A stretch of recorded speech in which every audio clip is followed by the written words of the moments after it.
Thank you, Tom. I'll have a conversation with myself to make this more of a panel. Let's see, do I have the clicker?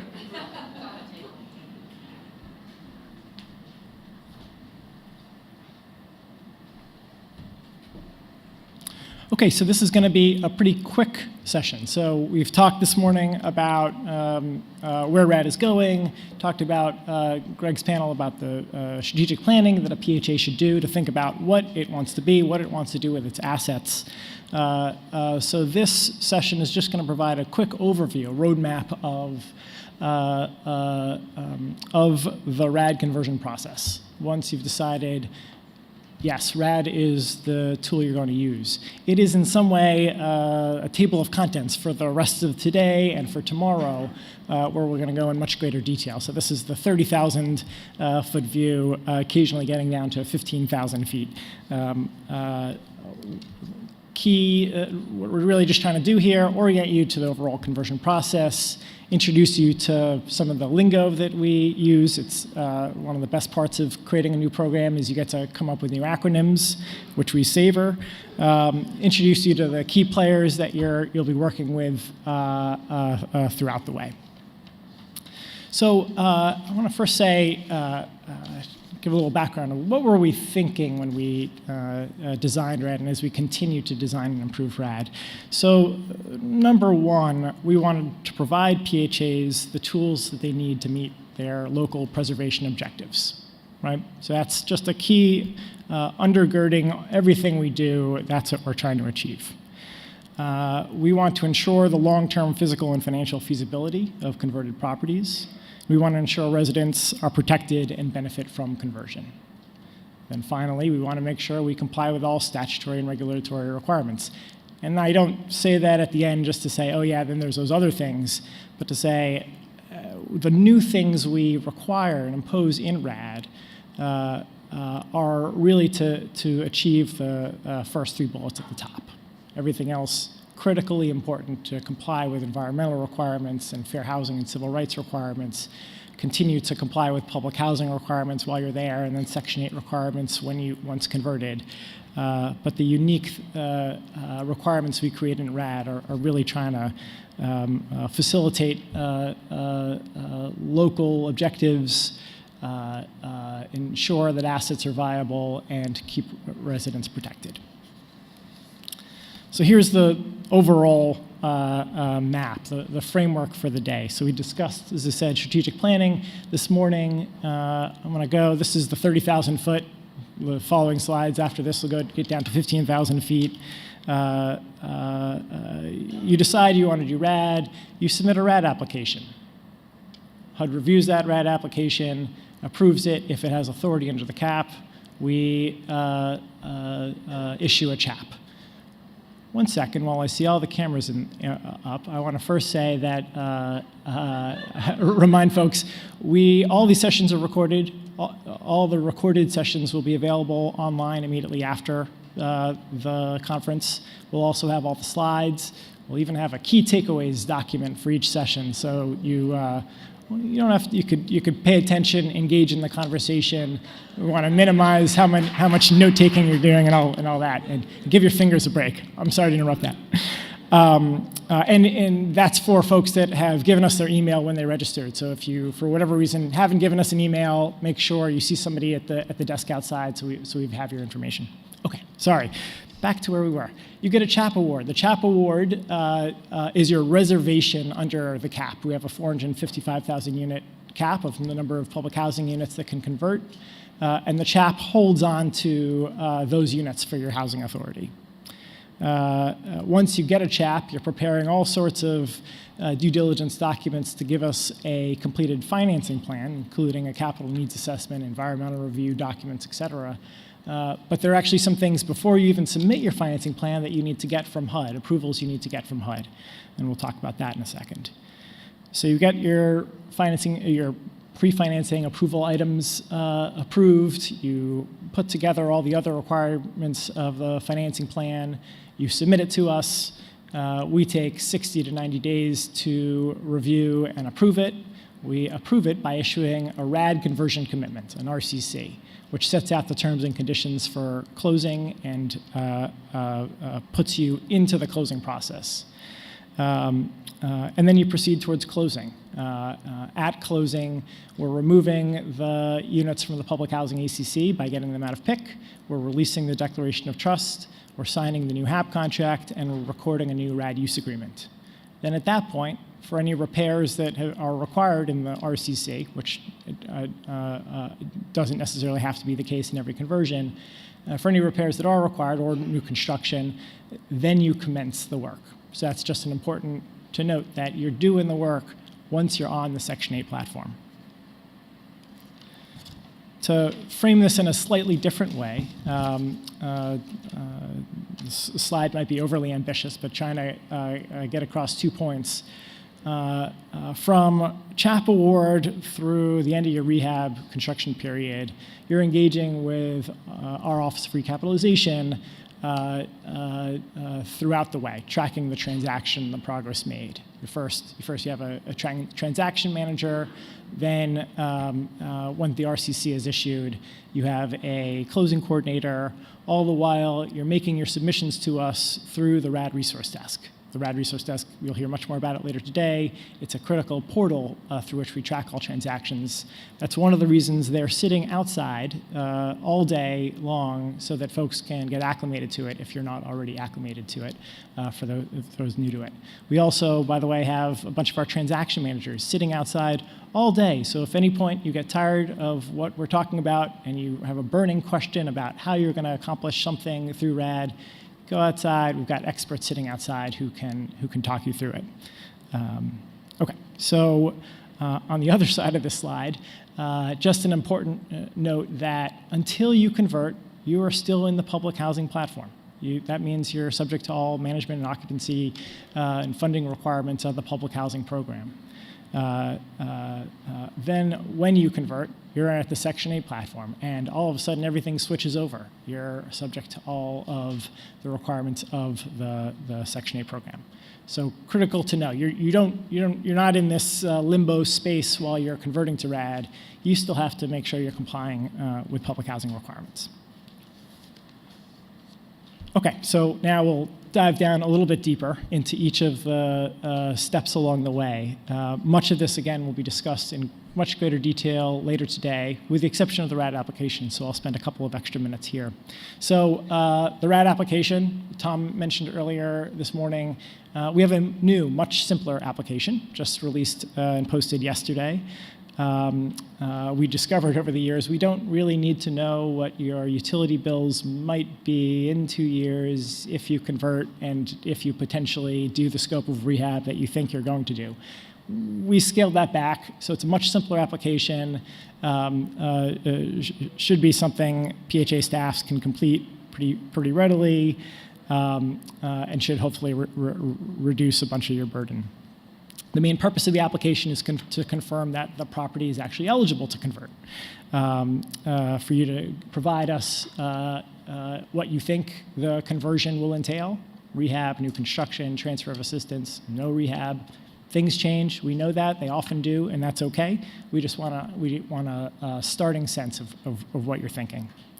Still critical to the application, we want to make sure the board is on board, and we want to make sure that you've completed your resident consultation, solicited comments, and have responded to those comments. Also to note, there are a few different ways applications can be structured.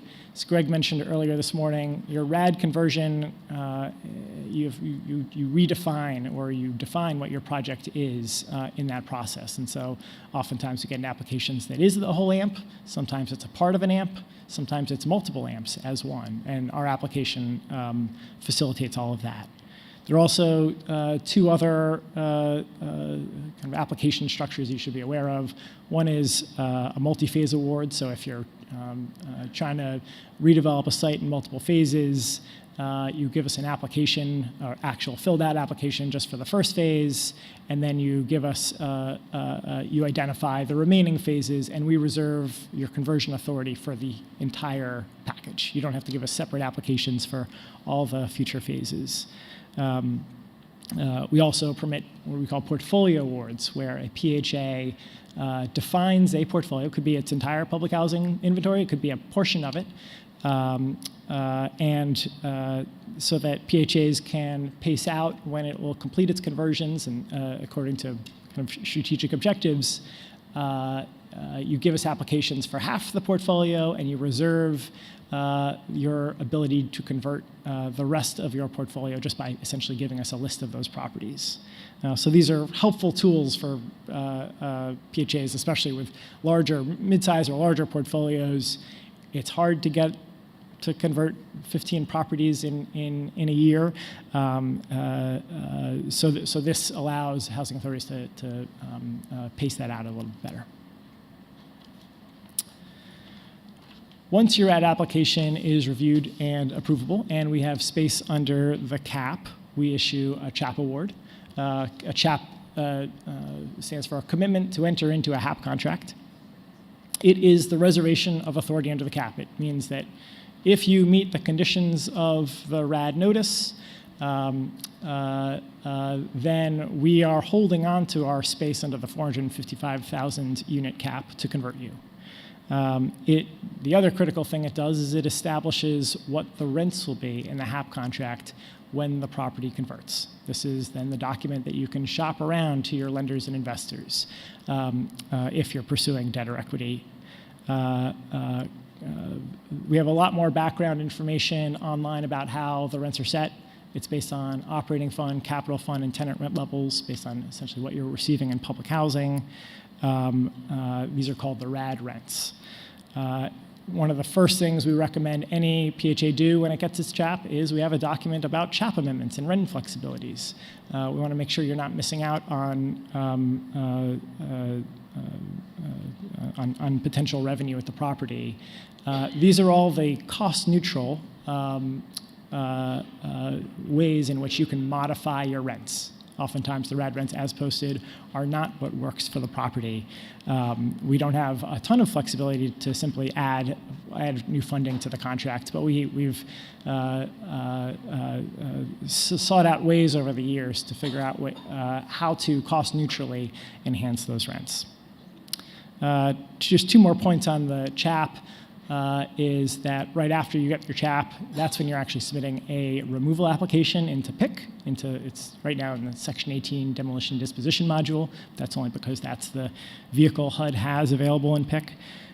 When you do that, that starts the exemption from being issued a FOS score for the property. Okay, so you get your Chap. You're putting together your capital needs assessment, or procuring capital needs assessment and putting that together, moving your way through other steps towards submitting a complete financing plan. There are some things, as I said earlier, that you need to do to get approval from HUD before you even submit your financing plan. That includes a number of front-end civil rights reviews if they are triggered. We'll talk about those later today. A PIC certification from your PIH field office that the units that you've selected in PIC are, and the property you've selected in PIC for eventual removal are appropriate. RAD requires a significant amendment to your PHA plan. So that has to be approved before financing plan. Oftentimes PHAs do this just in their routine update to the annual plan, and that's fine. If you're transferring assistance, you need to get pre-approval of the site. And if there is an energy performance contract or a capital fund financing program or operating fund financing program going on at the property or the PHA, you need to work with your public housing field office to figure out a resolution to how those will be dealt with prior to submission of financing plan. Then you get to your financing plan. Congratulations. This is a very key milestone. This is when your deal is actually fully baked. When you know what you're doing with the property and you know how you're doing it, how you're financing whatever requires financing. So you're submitting your capital needs assessment, a sources and uses, a cash flow pro forma, environmental review items, and a plethora of other things. It's submitted all through the RAD resource desk. Just to note that many of our deals don't entail any financing. They are straight conversions where you're simply moving the assistance from public housing to Section 8 and not taking out any new financing at this time. And that is okay. We'll hear more about that we heard some in Greg's panel, we'll hear more in a future panel too. HUD reviews your financing plan and approves it by issuing a RAD conversion commitment, which again sets out the terms and conditions of closing and of any rehab that's going to occur, any rehab or new construction. It memorializes the scope of work that we expect will be completed once the property is converted.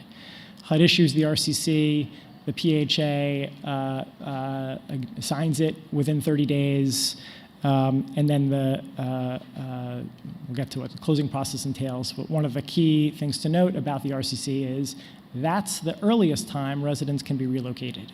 So you should not have initiated any relocation prior to RCC. It can only begin at RCC, and that is if you've also provided residents with their 30 or 90-day relocation notices, and the time required in those notices has expired. Okay, now we're in closing. So you've got your RCC, you've signed it, you send it back to HUD. HUD assigns a closing coordinator. HUD assigns OGC field counsel to support your closing. The PHA then submits a draft closing package. HUD reviews that, approves it, and you actually move towards closing. It's not a physical table closing, it's a virtual closing. And as I said earlier, at closing, we release the DOT, we remove the units from PIC, we're executing the Section 8 HAB contract, and we're recording the RAD use agreement.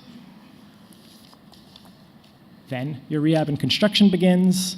The property, again, is covered under the HAB contract while the rehab or construction is happening. There are some small exceptions to that, which we can get to if needed, but in almost all cases, the rehab is actually occurring while you are under the Section 8 HAB contract. That means that you've got some reporting responsibilities to our office of Recap, to make sure that the work has gotten done, but you're also living in the Section 8 world and are under that asset management framework. Davis-Bacon and Section 3 apply to any work done pursuant to RAD.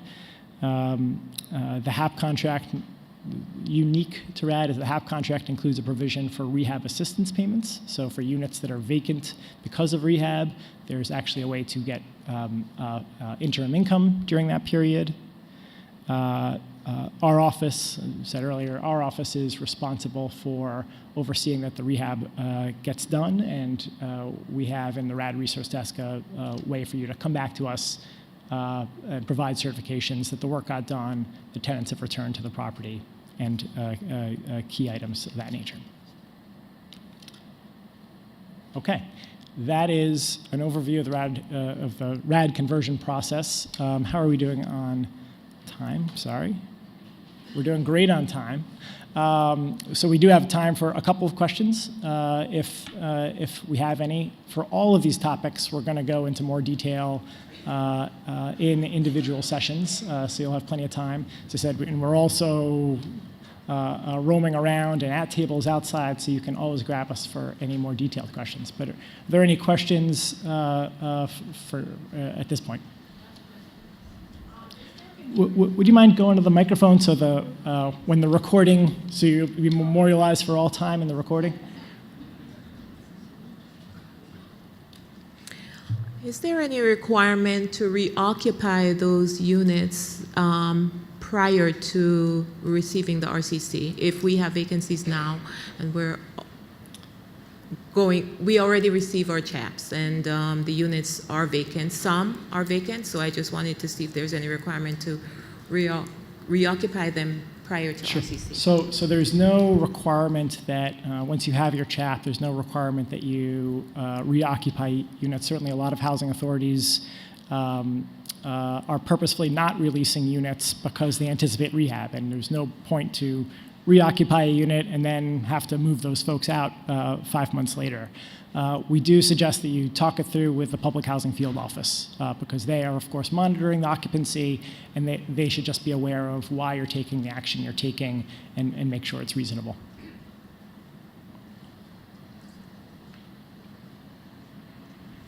I promise I won't do the elderly designation right now. Can I talk to you about rent setting Sure. just for a minute?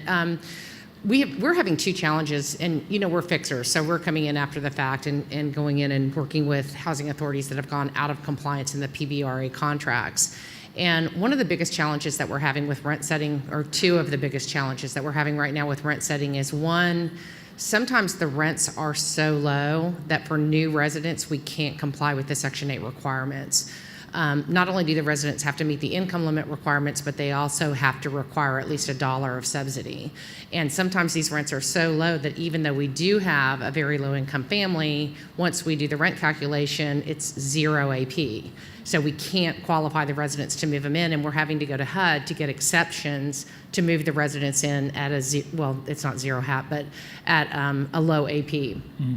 So in this particular case, one of the challenges that we've had with the HUD offices is when we're going in, they're saying we're going to approve these one by one. Instead of saying we have the authority for a year, which is how a usual exemption works, we have the authority for a year while we're moving new residents into these units to take residents who meet the income limits, but because the rents are so low, have a 0 AP. Is there any consideration or are you looking into that at how often that occurs?